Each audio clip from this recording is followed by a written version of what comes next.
Bangladesh medical college ক্যাম্পাসে বুধবার অনুষ্ঠিত হয়েছে ভয়েস অব পাবলিক হেলথ শীর্ষক একটি ব্যতিক্রমধর্মী পাবলিক হেলথ অলিম্পিয়াড ও বিতর্ক প্রতিযোগিতা। এই আয়োজনের মূল প্রতিপাদ্য জলবায়ু পরিবর্তন ও জনস্বাস্থ্যের আন্তঃসম্পর্কিত, বিশেষ করে যৌন ও প্রজনন স্বাস্থ্যের উপর এর প্রভাব। বর্তমান বৈশ্বিক প্রেক্ষাপটে জলবায়ু পরিবর্তনের ফলে মাতৃস্বাস্থ্য, প্রজনন স্বাস্থ্যসেবা প্রাপ্তি, কিশোরীদের স্বাস্থ্য ঝুঁকি এবং দুর্যোগকালীন স্বাস্থ্য ব্যবস্থার চ্যালেঞ্জগুলোকে সামনে এনে সাজানো হয় এই প্রতিযোগিতার চূড়ান্ত পর্ব। দেশের বিভিন্ন প্রান্ত থেকে মোট ২৪টি মেডিকেল কলেজের দল নিয়ে শুরু হওয়া এই প্রতিযোগিতা ধাপে ধাপে উত্তীর্ণ হয়ে চূড়ান্ত পর্বে পৌঁছে। প্রতিযোগিতার বিভিন্ন রাউন্ডে অংশগ্রহণকারীরা বিভিন্ন জনস্বাস্থ্য সমস্যা, মাতৃস্বাস্থ্য, পরিবার পরিকল্পনা, কিশোর স্বাস্থ্য এবং দুর্যোগ সংবেদনশীল স্বাস্থ্য ব্যবস্থা নিয়ে যুক্তিনির্ভর আলোচনা, বিশ্লেষণ এবং সমাধান উপস্থাপন করেন, যা তাদের জ্ঞান ও দক্ষতার প্রতিফলন ঘটায়।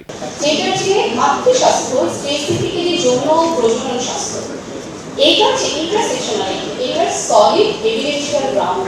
আমি বলছি আজকে থেকে আরো ৮ বছর আগের কথা, যখন পিএইচডি প্রথম তার ক্লাইমেট চেঞ্জ বিষয়ক কার্যক্রম শুরু করে। I wish the debate competition any success and hope it leaves a lasting and purposeful impact on all of us.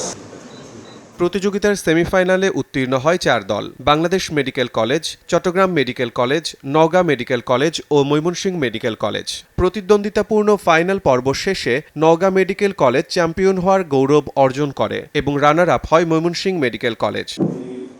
Bangladesh medical college cultural and science club এর তত্ত্বাবধানে আয়োজিত এই প্রতিযোগিতা ভবিষ্যৎ চিকিৎসকদের মধ্যে জনস্বাস্থ্য বিষয়ে জ্ঞান বৃদ্ধি, সমসাময়িক স্বাস্থ্য ও জলবায়ু ইস্যুতে সচেতনতা তৈরি এবং পারস্পরিক জ্ঞান বিনিময়ের একটি কার্যকর প্ল্যাটফর্ম হিসেবে কাজ করেছে। পাবলিক হেলথ মেডিকেল স্টুডেন্টসদের একটি পাবলিক হেলথ ইনিশিয়েটিভ, যেখানে পাবলিক হেলথের বিভিন্ন প্রবলেম নিয়ে মেডিকেল স্টুডেন্টসরা চিন্তা করবে, তারা সলিউশন বের করবে এবং পাবলিক হেলথের বিভিন্ন অ্যাক্টিভিটির সাথে জড়িত হবে। এই প্ল্যাটফর্মটি voice of public health medical কলেজগুলোতে যে রিচটা করেছে, এর থ্রুতে মেডিকেল স্টুডেন্টসরা পাবলিক হেলথে বাংলাদেশে একটি মাইলস্টোন করতে হবে।